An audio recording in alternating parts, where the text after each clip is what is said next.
दत्ता और यहाँ पर उपस्थित सभी पुलिस विभाग के कर्मचारी और विभिन्न गांवों से आए हुए मेरे अजीज बुजुर्गों, भाइयों, नौजवान साथियों, आज बड़े हर्ष और खुशी का विषय है मेरे लिए कि मैं कोरोना के दौरान किए गए आपके उत्कृष्ट कार्यों के लिए पुलिस विभाग की ओर से जिस प्रकार से लोगों की सेवा की गई और जिस प्रकार से उनको खाना, दवाइयाँ समय पर उपलब्ध करवाया गया, उसके लिए मैं आपको सम्मानित करने के लिए, क्योंकि मैं नारी एवं युवा शक्ति समिति की राष्ट्रीय अध्यक्षा हूँ, उसके अंतर्गत हम इस प्रकार के सामाजिक कार्यक्रमों को अंजाम देते हैं।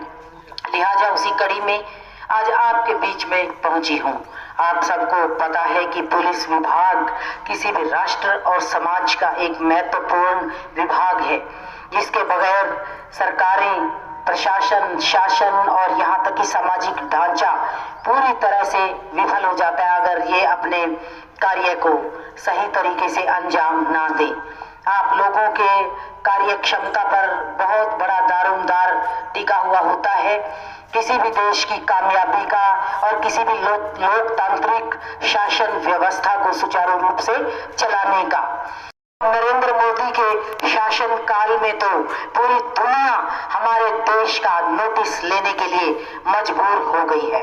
आज दुनिया का हर देश ये चाहता है कि हमारे पास नरेंद्र मोदी जैसा सशक्त और मजबूत नेतृत्व होना चाहिए। उन्होंने एक से एक अदम्य और साहसिक फैसले लेकर पूरी दुनिया से लोहा मनवा दिया है और विकास के मामले में, अर्थव्यवस्था के मामले में भी, कोरोना जैसी भयंकर महामारी में भी हमारे देश की अर्थव्यवस्था लड़खड़ाई नहीं बल्कि मजबूती के साथ सुदृढ़ अपने कदमों पर खड़ी रही। लोगों के दुख दर्द में पुलिस को आपके दुख पता है और आप पुलिस वालों की समस्याओं से वाकिफ हैं कि ये भी आप ही के बीच में से हैं, इसीलिए मिलजुल कर चलेंगे और जो मेरे सपने आपके लिए हैं उनको मैं पूरा करके ही इस दुनिया से कूच करना चाहूंगी, वरना तो मैं भगवान से भी आपके लिए मोहलत लेनी पड़े तो मैं वो लूंगी।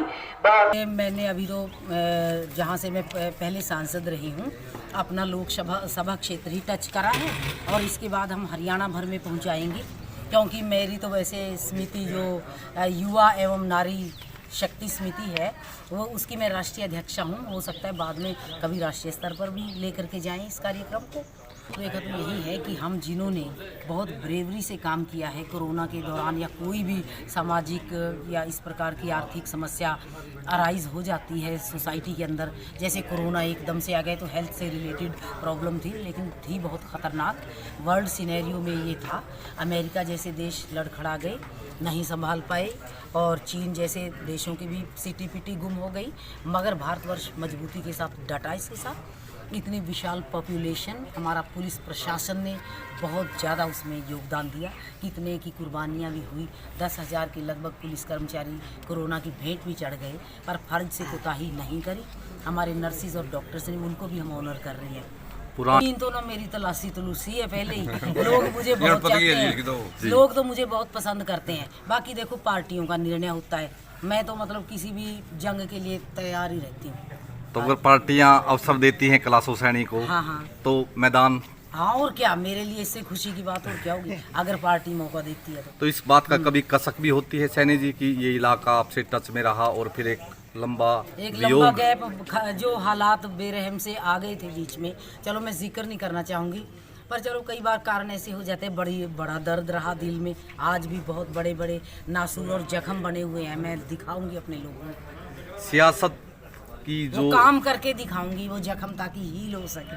काम ही उनको हील कर सकता है। साजिश से कलासो सैनी को दूर किया गया या वक्त के जो हालात थे उन्होंने, बस वक्त ही बनाता है हालात, वैसे साजिशें भी वक्त ही चलवाता है, या जो भी होता है ना, टाइम बलवान है, बस वक्त का कि हर शय गुलाम, वक्त का हर शय पे राज, बस वही बात। तो मूड क्या है, पार्टी के टिकट पर लड़ना ज्यादा पसंद करते हैं कि आजाद उम्मीदवार की? नहीं, पार्टी की टिकट पे ही लड़ना पसंद करेंगे जी। पार्टी अगर सोचेगी, देखो पार्टी जो भी मेरी जिम्मेवारी लगाएगी मैं उस पर पूरा खरा उतरूंगी। काम तो मैं हर लेवल पे कर सकती हूँ ना, करने की